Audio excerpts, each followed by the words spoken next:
The Chicago rap scene is on fire tonight, and not because of music. Something massive is going down behind the scenes, and insiders are calling it the biggest shakeup in Lil Durk's OTF camp since King Von's death. Fans are shocked. Emotions ran high when rumors hit that Durk's own inner circle is now split in half: loyalty versus survival, brotherhood versus betrayal.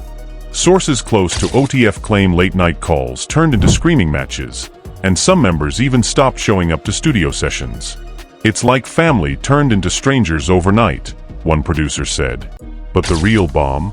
A leaked voice memo allegedly has Lil Durk confronting one of his top men, accusing him of disloyalty and secret dealings with a rival crew. The streets haven't been this tense in years. Everyone's talking, nobody's safe, and Durk hasn't said a single word publicly. What caused this sudden divide in one of Chicago's most feared teams? Is it money, power, or something darker? Stick around, because what's unfolding right now could change the rap game forever.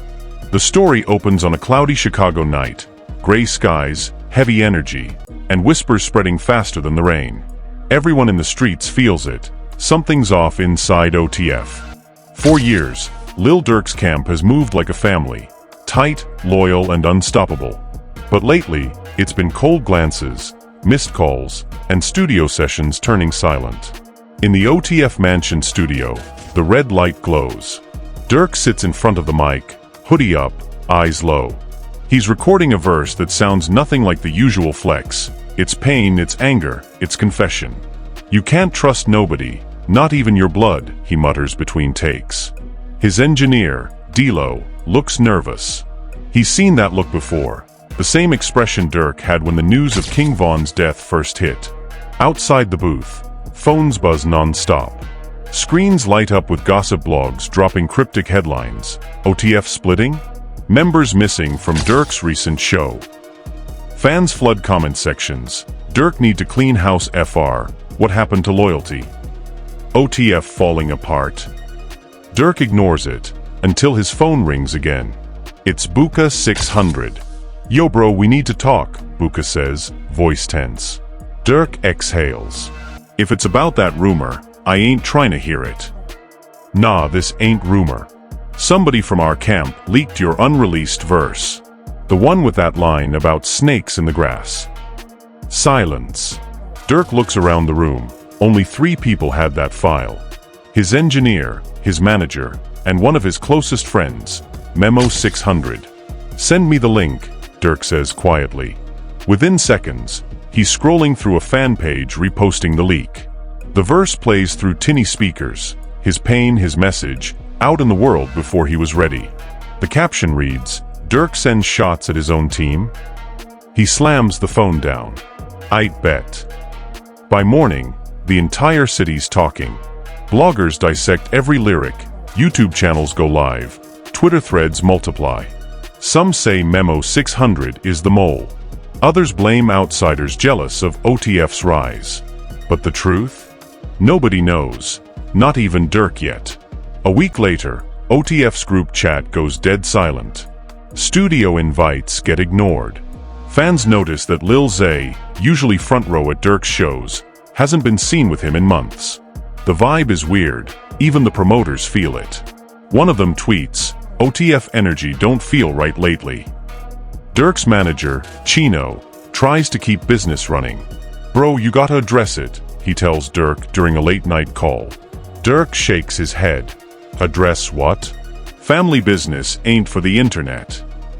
"Yeah, but the internet already made it their business," Chino replies. Silence looks guilty. Durk ends the call and scrolls Instagram. Every other post tags him in speculation. Durk fighting demons. Durk versus his team. OTF civil war. Even old rivals from 300 and GB start chiming in, dropping laughing emojis under gossip posts. He knows what that means. The streets smell weakness. That same night, Durk drives to a quiet lot on the south side, headlights cutting through fog. Buka 600's already there, leaning on his car, smoking. "I told you it was coming," Buka says as Durk steps out. "What you mean?" "Bro, too many people eating off your name. Some of them feel like they bigger than OTF now." Durk stares at the ground. Who you talking about? Buka pauses. You already know. Durk clenches his jaw. Memo.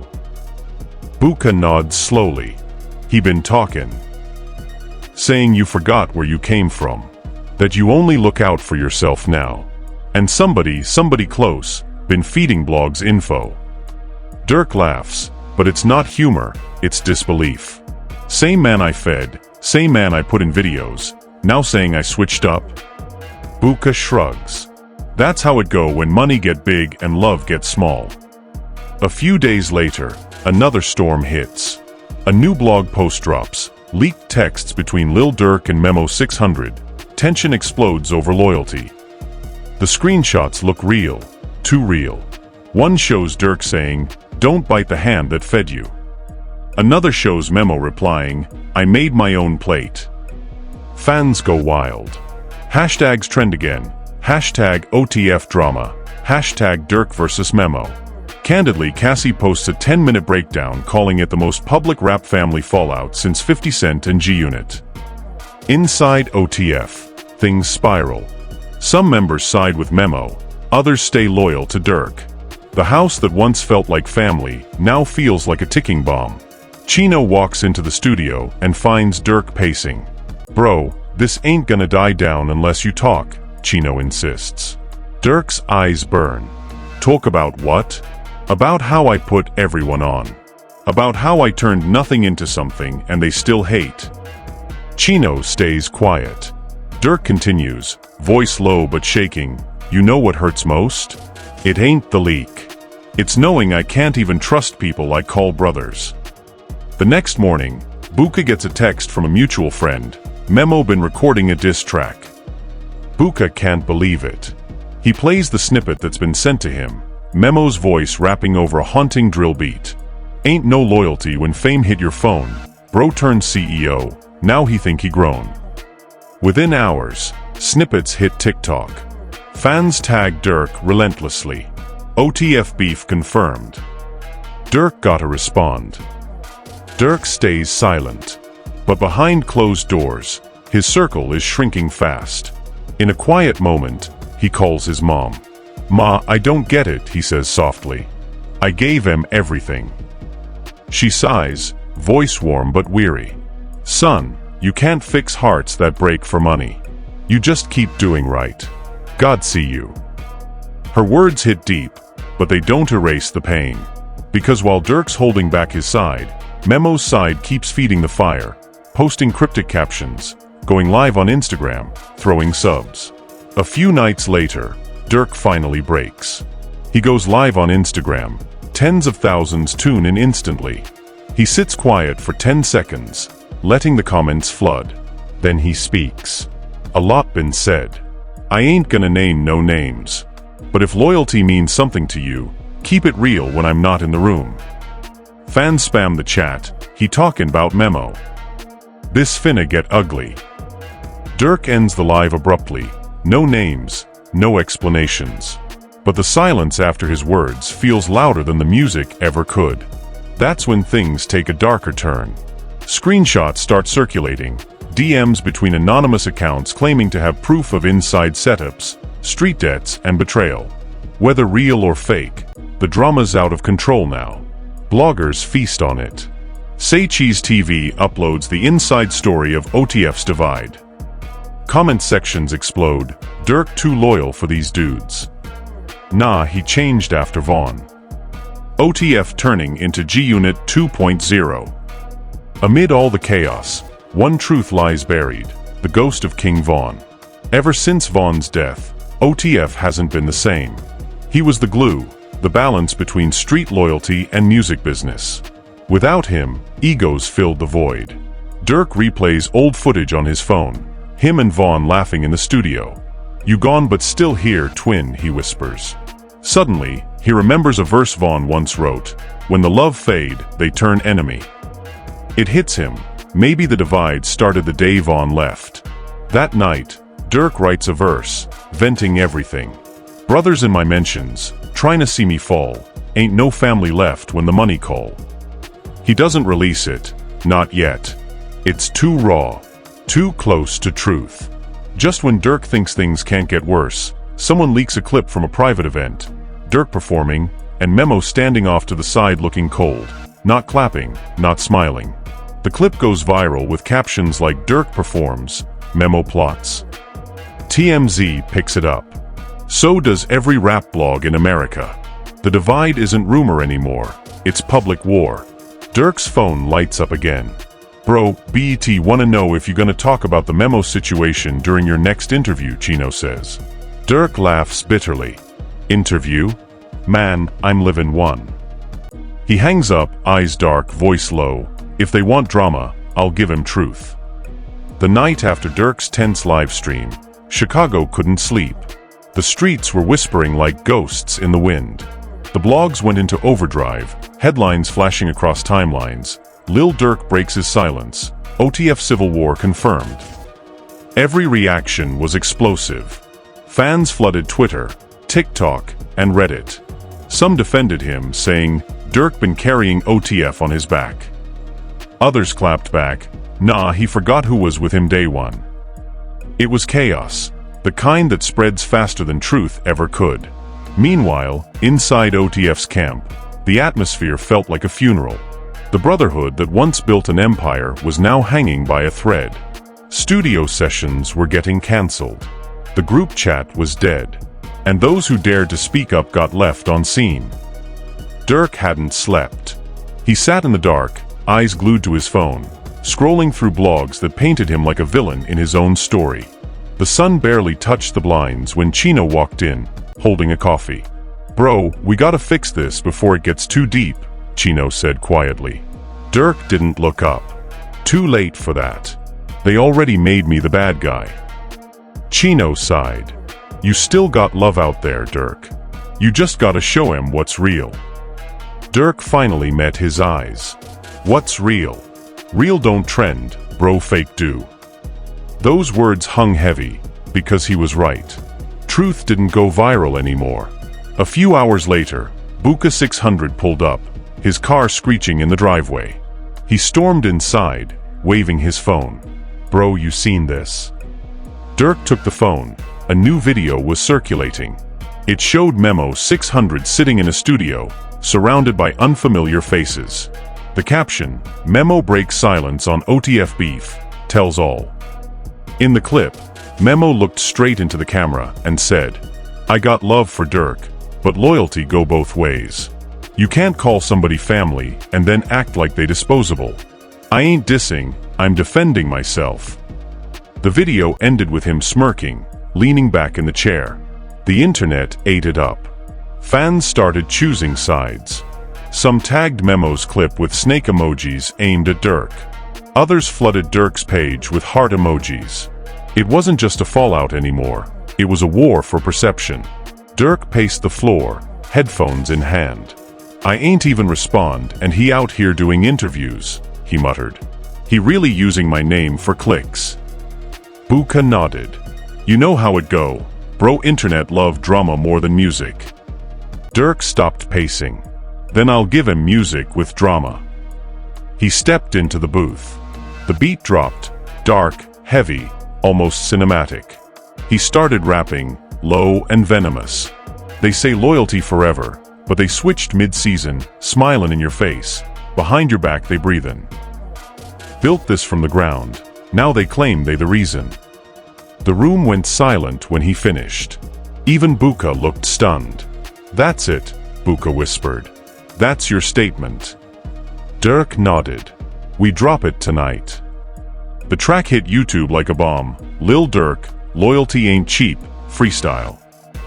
Within 2 hours, it had 1 million views. Comments flooded in. "Fire, fire, fire, Durk back in demon mode.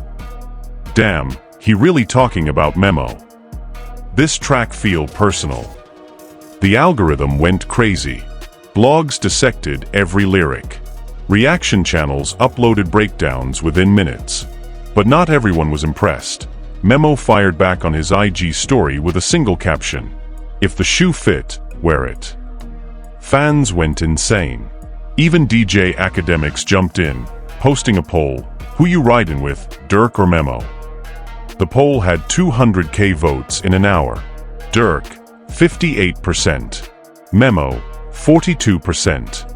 The city was divided, and so was the team. 2 days later, Durk called for a closed-door meeting. No cameras, no outsiders, just the core OTF members. It was held at a hidden warehouse studio, away from prying eyes. Buka, Chino, Dilo, and 2 other members showed up. Memo didn't. Durk sat at the head of the long table, face unreadable. "All right," he began slowly. "Y'all know why we here. Ain't no music without trust. And right now, I don't trust nobody." Silence. Everyone avoided eye contact. Buka finally spoke. "We family, bro. This ain't how it's supposed to go." Durk leaned forward. "Family? Family don't leak songs. Family don't go live throwing shade." Dilo shifted in his seat. "Maybe it ain't that deep, bro. Could be a misunderstanding." Durk snapped, "A misunderstanding don't go viral, D." The tension was thick enough to choke on. Then Buka's phone buzzed. He checked it, his face turned pale. "What now?" Durk demanded. Buka slid the phone across the table. It was a tweet. A clip of the meeting. Someone inside the room was recording. Durk froze. Who the hell recorded this? Everyone looked at each other, wide-eyed, guilty, afraid. Someone inside was still feeding the blogs. Within hours, the leaked audio from that meeting spread like wildfire. You could hear Durk's voice shouting, "I don't trust nobody," followed by someone saying, "You paranoid, bro." The internet twisted it immediately. New headlines popped up, Lil Durk loses control, screaming match with OTF members. OTF falling apart in secret meeting. Even though the truth was more complicated, nobody cared. The drama had its own momentum now. Durk's phone rang non-stop. Sponsors, event planners, even label reps, all worried about his image. "Bro, you gotta fix this," Chino urged again. "Do an interview, tell your side before they bury you." Durk's voice was cold. "Let him talk. I'll talk when I'm ready." But behind that calm, his mind was racing. Who leaked it? Who was the snake still sitting close? That night, Durk sat on his balcony, city lights flickering below. His phone buzzed, a message from an unknown number. It read, "They trying to break you from the inside. Watch who you call brother." He frowned, then the next text came, "You think it's Memo, but it's not." Durk's heart dropped. He called the number. It went straight to voicemail. He looked out over the city, whispering to himself, "Then who?" Next day, Chino walked into the studio acting nervous. Durk noticed. "What's up with you?" Chino hesitated. "You remember that first leak? The verse about snakes?" "Yeah. It didn't come from Memo." Durk's eyes narrowed. "Then who?" Chino swallowed hard. "Dilo." Durk froze. His engineer, the one person who heard everything, who had access to every track, every session, had been selling exclusives to blogs for months. He told himself it was just promo, bro, Chino said quietly. Said it was helping build hype. But it got out of hand. Durk didn't say a word. He just stood there, breathing heavy, fists clenched. "Call him," Durk said finally. Minutes later, Dilo walked in, eyes down. "You really did that?" Durk asked, voice shaking. "I ain't mean no harm, bro. You know how this game go. Leaks get traction, get people talking. I was just..." Durk cut him off. "You was just selling me out for clicks." Dilo looked down. "I'm sorry, bro." Durk turned away. "Nah. You sorry you got caught." He grabbed his bag and left the studio. Outside, rain poured hard, the kind that washes away everything except betrayal. By the next morning, a new leak hit the net, this time, Dilo's private texts confirming everything. Fans were stunned. The hashtag OTF betrayal trended for 24 hours. Blogs labeled Dilo the Judas of Chicago rap. Durk posted one cryptic message on Instagram: "God don't sleep." The city erupted. Radio stations debated loyalty in hip-hop, reaction channels milked the story, and fans begged Durk to speak on it officially. But instead of words, Durk gave them something else: silence. A week passed. Then suddenly, flyers started circulating: OTF reunion concert, Chicago. Everyone thought it was fake. But when the official OTF account confirmed it, fans lost their minds. Could Durk really be trying to bring everyone back together after all this? Behind the scenes, it was risky. Buka warned him, "You sure about this, bro? Half the team's still beefing." Durk nodded. Sometimes you fix a family in public. The night of the concert, the arena was packed. Cameras flashed, fans screamed, and social media went live instantly. Durk took the stage, mic in hand. "They said we fell apart," he said, voice echoing through the crowd. "But tonight, we showing 'em family don't fold, we rebuild." The crowd went wild. Buka and Chino came out behind him, smiling. Even Memo showed up backstage, standing quietly in the shadows. For a moment, it felt like the old days. But the peace didn't last. As the show ended, a fight broke out backstage. Two minor crew members arguing turned into a full-blown brawl. Cameras caught everything. Another viral clip, another scandal. By morning, the headlines read, "Chaos at OTF reunion concert. Lil Durk's team implodes again." Durk scrolled through his phone, shaking his head. "Maybe some families can't be fixed," he whispered. He sat alone in his condo, lights dimmed, phone face down. Outside, sirens echoed faintly, like ghosts singing in the distance. For the first time in years, he wasn't thinking about music, fame, or charts. He was thinking about trust, what it means when everyone around you's got their own camera, their own story, their own motive. He replayed last night's scene in his head: the fight, the flashing cameras, the way security rushed in, and the fans screaming online, Durk losing it again. He clenched his jaw. "They don't know me." His phone buzzed. It was his mother again. "Baby, you all right?" she asked softly. He hesitated, then whispered, "I don't even know no more, Ma. Feels like everything I built falling apart." "You ain't falling apart," she said. "You just learning who's real." Her words stuck like truth always does. Durk decided to disappear for a while. He left Chicago quietly, no posts, no announcement. He drove south, long nights, fast roads, just him and his thoughts. In an old cabin outside Atlanta, he spent days writing. No producers, no entourage, no noise. Just him and his pain. Each page of his notebook was raw confession, not about fame or money, but about loyalty, grief, betrayal. He wrote verses like diary entries. "You give your soul to the game, it take your heart with it. They smile when you up, but pray your spark dim it." Every night, he'd sit on the porch, look at the stars, and think about Vaughn, about the friends who turned enemies, about the moments he lost himself chasing something that never lasts. Weeks passed. Then one night, Buka called. "Bro, the fans think you retired or something. You good?" Durk chuckled faintly. "Just figuring out who Lil Durk really is without the noise." Buka paused. "You coming back to the studio?" "Yeah," Durk said, staring into the dark woods. But not the same way. When Durk finally came back to Chicago, he was quieter. No flashy entrance, no press, just work. He called a small press conference, shocking everyone. Reporters, cameras, bloggers, all packed the room. When he stepped on stage, the crowd went silent. He wore all black, no jewelry, no entourage. Just him. "I know y'all seen a lot these past months," he began. "Leaks, lies, drama, beefs, all that.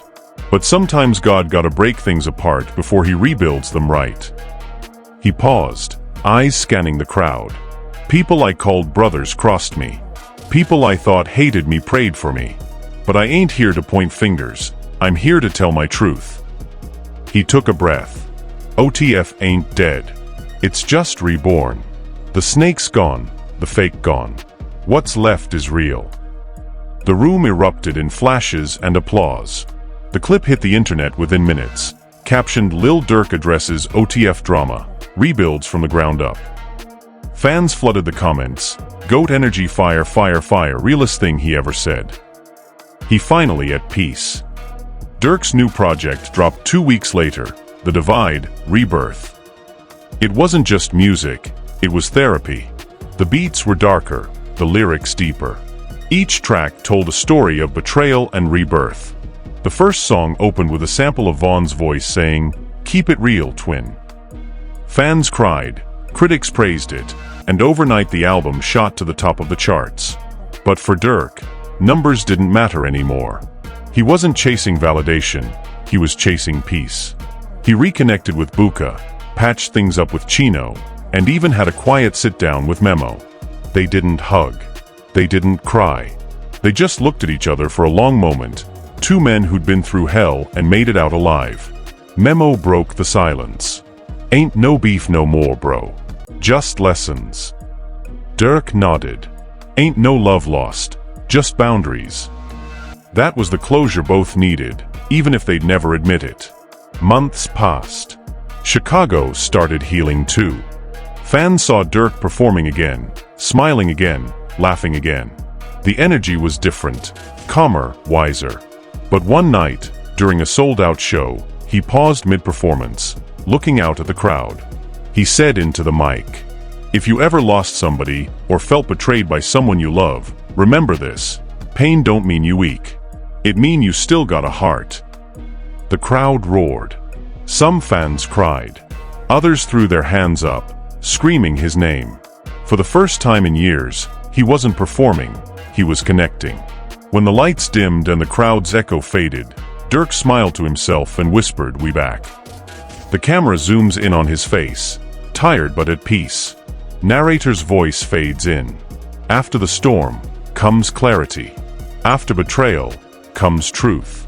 In the city where loyalty is tested daily, Lil Durk reminded the world that sometimes the only way to win is to survive. And that, folks, is the story shaking the entire rap scene: the divide, the downfall, and the redemption of Lil Durk's OTF empire. From loyalty tests to viral leaks, from betrayal to rebirth, this was more than drama. It was a reality check for every artist chasing fame in a game that never sleeps. Fans are still debating, did Durk really forgive everyone, or did he just play it smart? Some claim this new peaceful Durk is temporary, while others say this is the mature version Chicago's been waiting for. Either way, one thing's undeniable: the story of Lil Durk's divided empire has become one of hip-hop's most unforgettable sagas. But what do you think?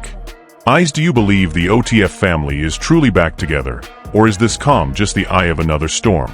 Drop your thoughts below. We want to hear your take. Speech balloon, comment your opinion. Hit that like button if you think Durk handled it like a boss. And don't forget to subscribe for more real mixed drama, breaking stories, and exclusive rap scene deep dives. Because in the world of hip-hop, the truth changes every day, and here we bring you what the streets won't tell you. Fire, stay tuned. Stay real. Stay watching. This is your channel for the rawest rap stories, where facts meet fire, and loyalty always gets tested. Until next time, keep your eyes open, because in Chicago, every silence hides a story.